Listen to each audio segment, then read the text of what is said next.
It's like Hogwarts, is it? Sort of, yeah. They have a lot of their lessons in the main school, which is a much less attractive 1960s and 1990s build. But when it was constructed in the late 1960s, the plan was that the modern buildings would be hidden from view from the house. So they've done quite a good job. Yeah. So it's always. How long has it been here, Tom? So, are you here for a tour? Yeah. Please just go across and through the door. Hinchingbrooke, the early history is we think there was a Saxon church, which was then rebuilt by the Normans after the conquest, and about 1200 the nuns from Elterslie near south of here towards Cambridge, they moved up to Huntingdon and were installed here at Hinchingbrooke, and then the Benedictine nunnery was established around 1200, and the nunnery was on the site where the house now stands, and when we walk around the house you'll see that it's a real jigsaw, and it's essentially sitting on the footprint of the old nunnery. And then it became a country house with the Cromwell family. At the dissolution of the monasteries under Henry VIII, Henry granted it to the Cromwells. His chief minister, of course, was Thomas Cromwell, and his nephew was Richard, the first owner of Hinchingbrooke. So he constructed, amongst other things, or he or his son constructed this archway, which they took from Ramsey Abbey nearby, which was also granted to them, and they reconstructed it here at Hinchingbrooke, and they turned it into the origins of the house that we see today, and the red brick kitchen wing that you can see opposite the gateway, that was constructed in that period, in that Tudor period as well. Yeah, so there was a Norman castle in Huntingdon, and the town had grown up by the river crossing across to Godmanchester, which was a Roman settlement. So this would be on the outskirts of the town, and surrounded by farmland. So there are elements of the nunnery revealed at various points around the house, but as I say, the main feature of the nunnery is revealed in the footprint of the building. This kitchen wing, by oral tradition, was sometimes known as the nunnery block.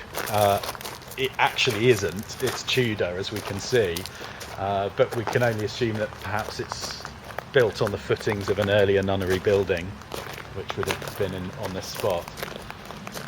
And the north front that we can see here, this is it's been adapted in one major way in 1830 after the Great Fire that Hinchingbrooke had, and the doorway was altered at that point, but the big bay windows, they date from the Tudor period, and so this front is not too dissimilar to how it would have looked in the Tudor period. Wow, it's beautiful, and we're seeing it on such a lovely day as well.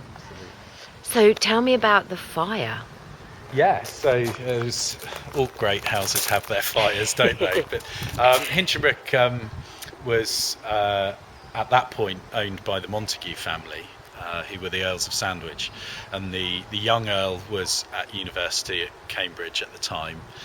His mother, Louisa, the 6th Countess, she was abroad. I think she was in Italy or France at the time of the fire.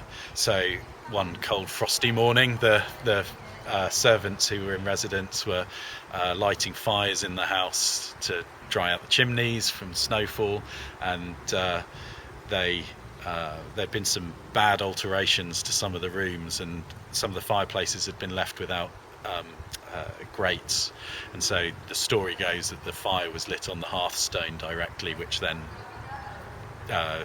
heated the beam below, and it took light, and so that started, we think, up here in the top left-hand corner of the house as we're looking at it, in what had been the Tudor Great Chamber, which had been divided into bedrooms in the 1700s, and it took light and it gutted about half the house, and you can imagine the sheer panic. Yes, so there's some newspaper accounts from the time of people from the town coming up to help man the pumps, and furniture and tapestries and paintings being piled up in the snow outside.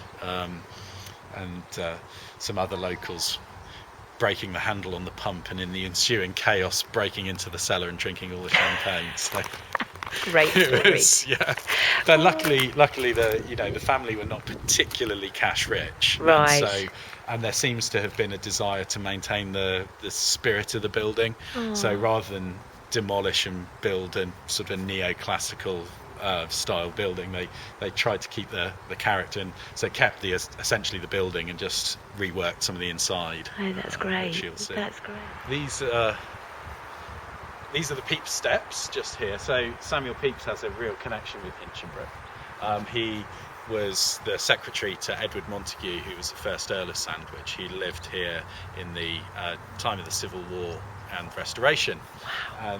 And in his diary he refers to my Lord's Walk, and what he's talking about is this raised mound that we can see running along here with the steps. So the steps take his name, the Pepys Steps. Oh, wow. We had them restored a few years ago, so we're in pretty dilapidated state. Please ignore the two columns at the top. They're left over from our summer ball. They were set dressing, and they're still there, as are the marquees. So Oh, right, so that's not a period feature. That's not a period feature. Oh, right. No. So where would that have come from? That would have been the entrance to the...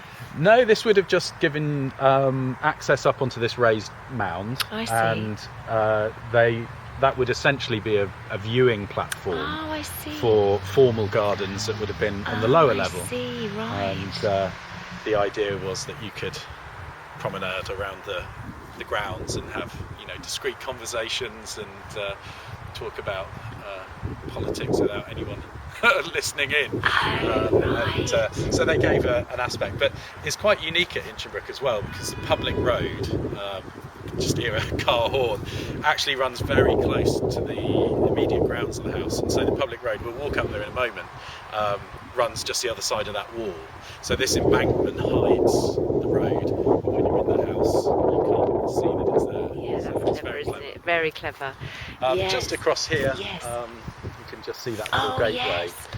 Some of the carvings there are from the nunnery. Oh, let's go and have a look. They were reused. This was constructed after the fire. So the architect that came and did the rebuild, or renovation really, was Edward Blore, who was the architect of the facade of Buckingham Palace. He decided to change this gateway, and he created this Gothic doorway